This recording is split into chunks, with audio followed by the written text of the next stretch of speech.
Hey guys, Jason here. I wanted to talk a little bit about how to train for a half marathon. The half marathon is one of my favorite distances to run, if not the favorite distance to run. And there's a lot of lessons I've learned along the way as I've run close to 30 half marathons now over the last 10 years. There's a lot of things that I think a lot of new runners don't understand. And so today I want to talk about 5 tips that I have for either new runners or people who are getting ready to run their first half marathon, or people that are trying to just get better at the half marathon distance. So these are 5 lessons I've learned to help you run a better half marathon. So lesson number 1 is very simple, but it's worth mentioning and emphasizing. It is make sure you spend time actually doing your long run. In order to race a long distance, you need to train long distances, meaning you need to make sure that you have your long run every single week, no matter what. Now, your long run is very important because as you train for shorter distances, you could typically get away with only going a handful of miles. Well, you can't really get away with only going a handful of miles and trying to race a half marathon. So you're going to want to put a lot of focus on doing that long run, typically on the weekends, but make sure you get that long run every single week. It's really important because to run a long distance, your body has to adapt and use your fuel storages and your running economy a little bit differently than, say, running a 5K or 10K. So in order to allow your body to prepare and get ready for the long race, you have to actually simulate conditions as you're running, doing that long run. Lesson number 2, which is equally as important, is make sure you spend the majority of your miles going easy. Now, what is easy pace?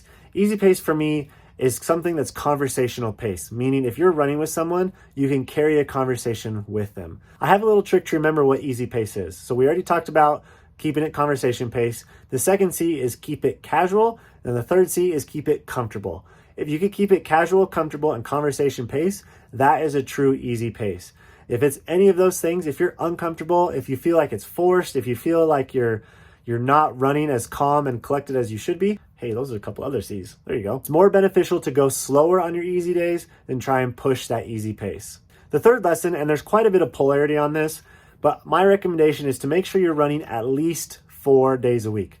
You could always run more, but if you're training for a half marathon, realistically, you should not be running any less than 4 days a week. For me, the sweet spot is 5 or 6 days, making sure you have your long run on the weekends, you have a quality session in the middle of the week, and then a handful of other easy, comfortable workouts and sessions. The reason I recommend at least 4 days is because your body has to get used to this thing called cumulative fatigue. Now, when you're training for a 5K and 10K and shorter distances, you get a little bit of cumulative fatigue, but you're really not getting the total fatigue component that you do when you're training for a half marathon and marathon. Now, there's a lot of caveats to that depending, what level of runner you are. For the majority of us, if you're training lower distances, you're not going to get that cumulative fatigue like you will when you're training for a half marathon or marathon. So in order to get that, you want to be able to run more during the week.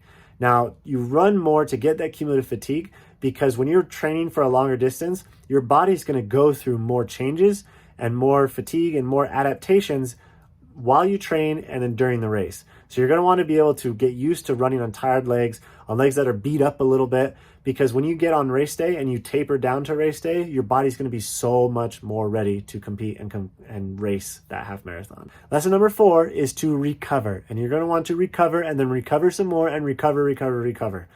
Because when you recover, that is your body's way of solidifying all the workouts and all of the things that you're doing to your muscles and to your body.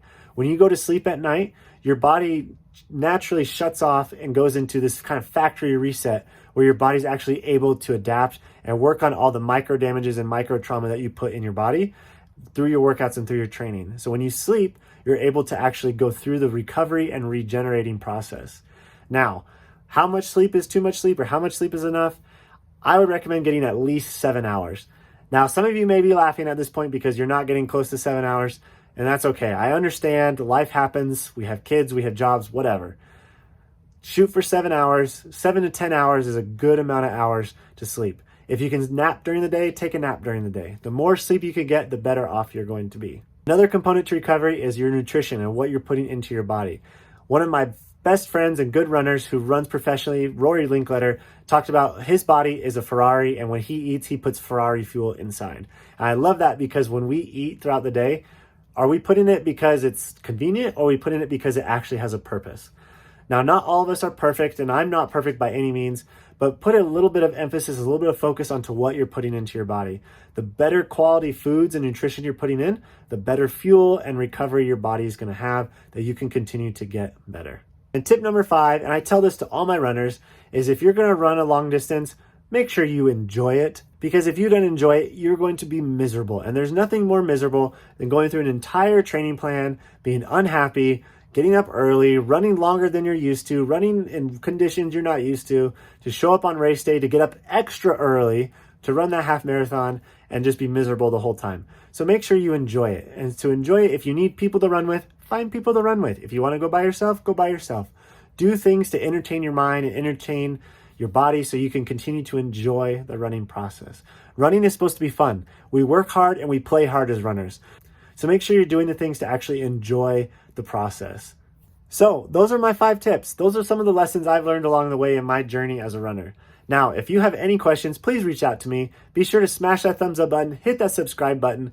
Down in the description of this video, I have a link that takes you to my training plan portal. If you need any help with a training plan, I have training plans for various times and various levels of runners. Feel free to snag one of those. If you need help coaching, or if you need help actually formulating a plan, or even being motivated to run a half marathon, please reach out to me. I love talking to people about running. Let's get you ready for that half marathon, and we'll see you in the next video.